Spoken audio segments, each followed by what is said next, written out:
Hi everybody. It's been a while since we've released a new video because I've been really busy preparing big videos to be shown at international men's conferences in Chicago and Toronto this month. I'll have them up on my channel pretty soon. But before you watch this, could you please like this video and subscribe to my channel? YouTube is constantly censoring me and hiding my videos, and they'll kill off my whole channel unless you actually help me. Now, today I'm talking to a woman who went through 2 years of hell after her 18-year-old son was accused of rape. I find it so heartbreaking talking to the mothers of young men who've been falsely accused. I'm disguising personal details of this family because they're still trying to get the son's accuser charged with perjury.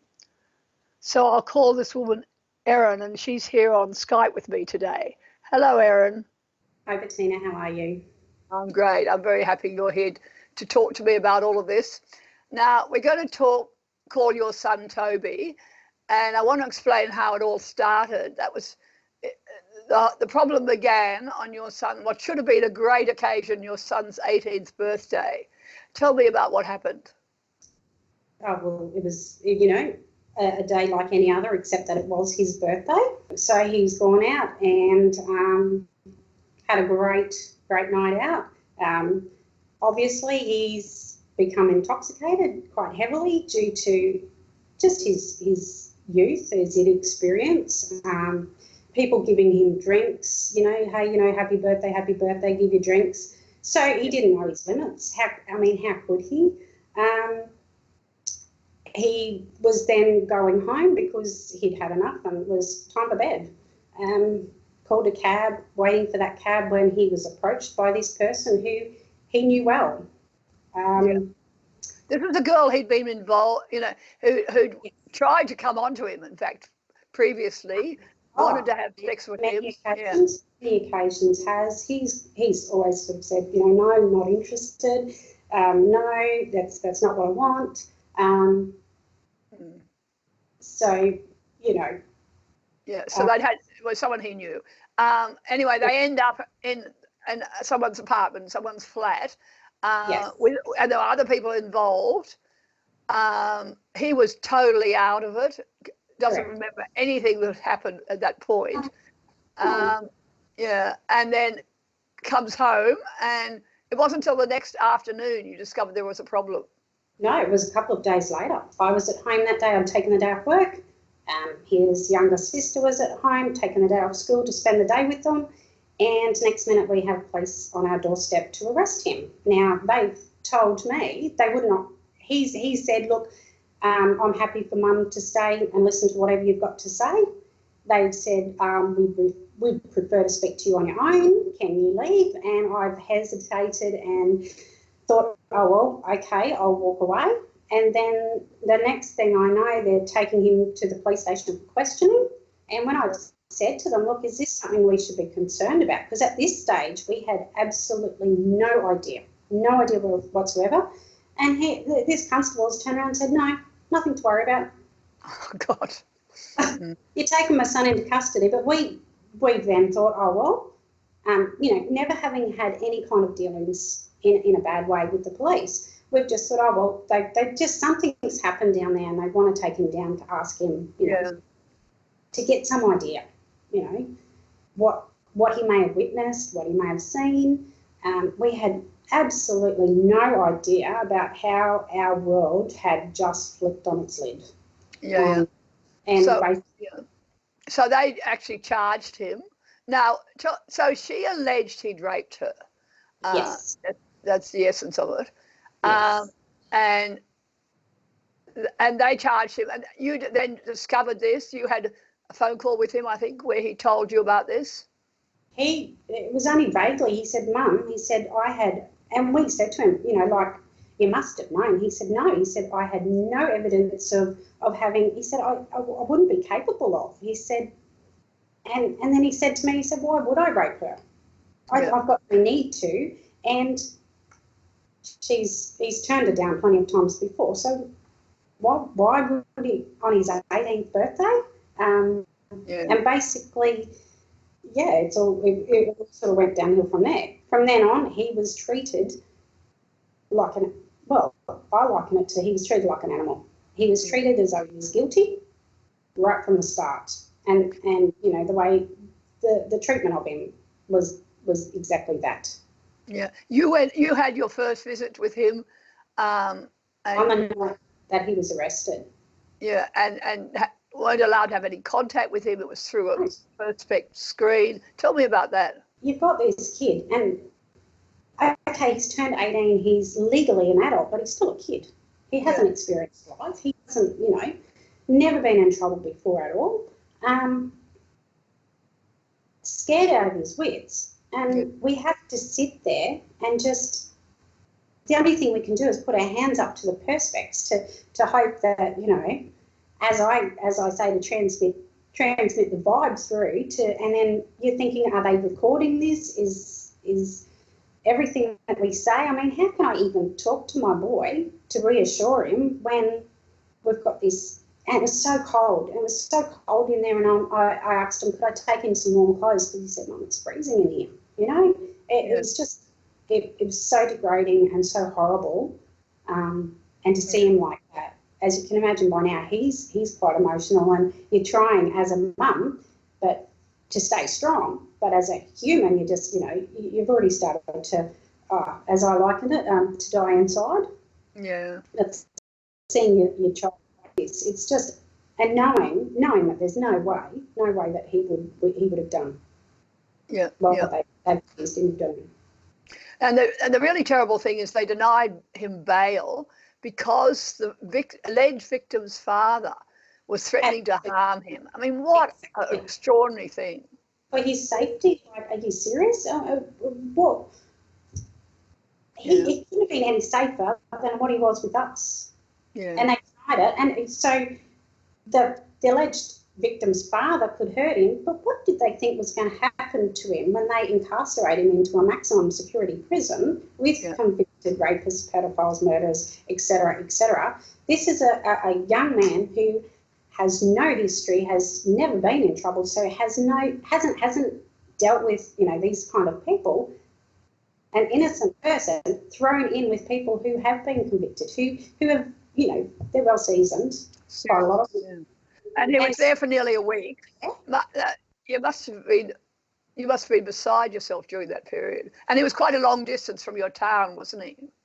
Yeah, about 6 hours. And you're having to increase your mortgage, your home loan, to get money to pay for even the initial legal representation then to get him released on bail. Yeah. Before they would do anything for us, it was like, you put this money across into our account before we'll start any proceedings. Yeah. We just fortunately had redraw on our home loan. I think, what on earth do people do that don't have access to money? Yeah. You know, if we couldn't afford that, would he have had to sit in that place, you know, for 16 months waiting for his trial? Would he have had to stay there, and what would he have gone through? Yeah. If we hadn't money available to be able to help him. Yeah. And well, I mean, as you say, it took nearly 2 years for the whole legal case to finally be heard. But you were luckily able to get him out on bail after that initial week. Yeah. And then you started to get the evidence started to get together. You got access to her text messages. 12,000 text messages, which is just extraordinary, isn't it? It is correct. Yeah.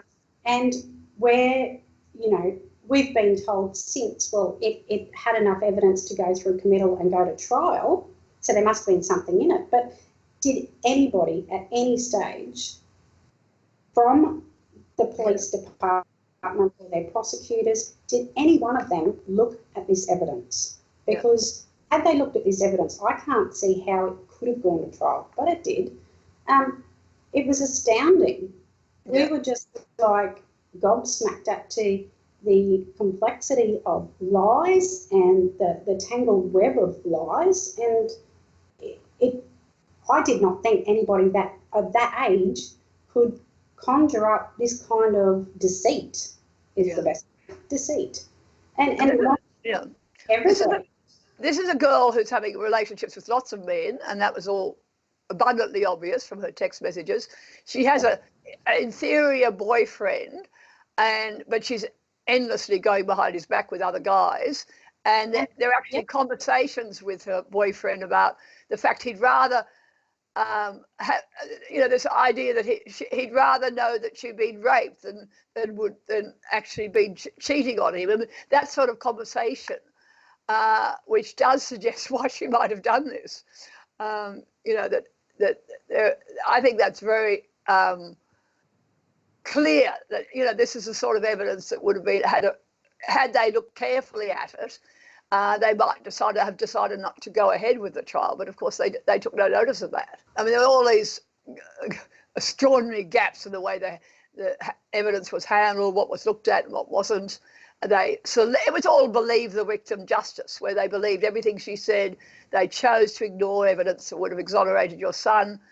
For instance, the DNA evidence, which finally came through, showed no sign of his DNA in her vagina, on her. There was a sign on the sheets, which just suggested that maybe she had oral sex with him. He can't remember any of that. And that she actually had DNA from 2 other men in her vagina at the time. Precisely. Which says a lot, really, doesn't it? Well, it does. As we said, these DNA, they go on skin cells, they go on, semen, all of that. They test all of that. So if he had done what she claimed that he had done, his DNA presence would be there. Eventually you had this court case, and were lucky with your judge, who seemed to be very fair to you, and well-seasoned judge she knows as soon as she starts listening, she knows when people are being honest and when they're not being quite as honest as they ought to be. And it was only that we believe, it's only that she's picked up on this, that she's allowed us, or our defence team, to raise things that were so relevant to the case, but can sometimes be shut down. The barrister was saying sometimes we can get this across and sometimes we can't, this sort of information. And this information was so important to prove the boy's innocent. Well, of course, there's been cases all over the world, particularly in Britain, where the prosecutors, the defence has not been able to use social media evidence. And I mean, this is one of the big battlegrounds where the feminists are trying to keep social media evidence out of the trials because it's easier to convict young men in that circumstance. I mean, that's precisely the sort of area. Can you get this sort of material admitted into the court when it's the precise sort of thing that shows the intention and the behaviour of the accused? In this case, it was the sort of thing that really helped Toby, wasn't it? Absolutely. Even our defence barrister said, had this alleged victim not been so good on her social media, that the outcome could have been quite different. If it goes to a he said, she said, it could have been quite different. That's right. Anyway, the wonderful news was finally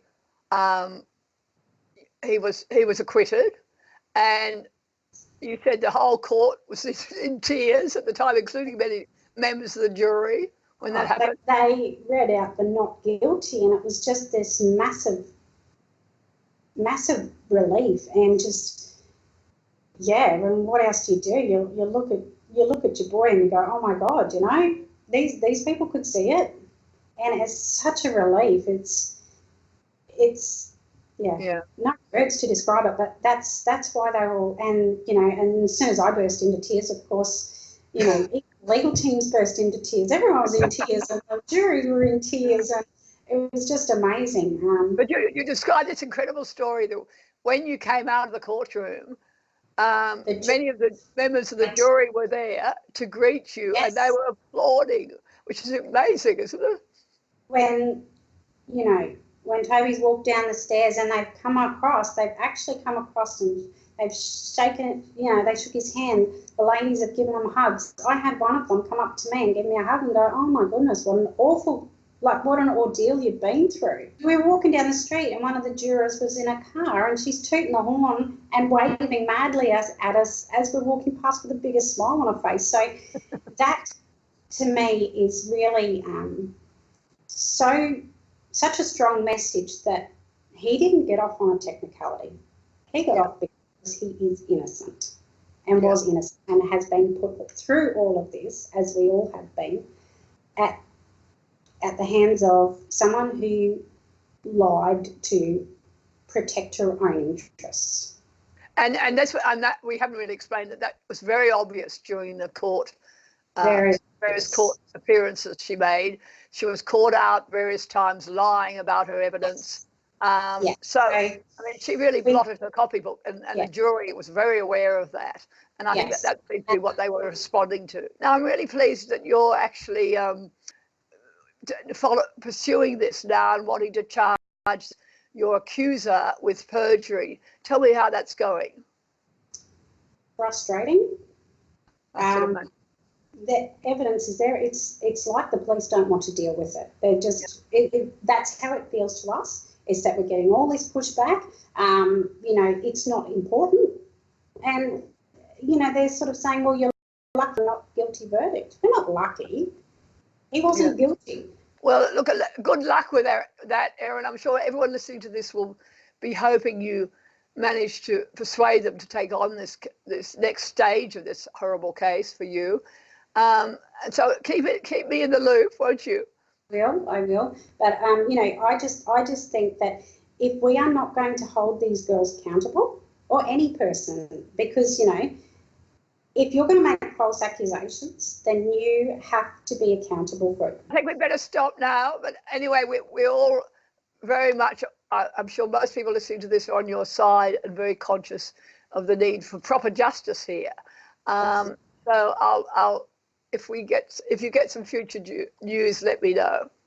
Certainly. Thanks very much for talking to me today. Thank you. Okay.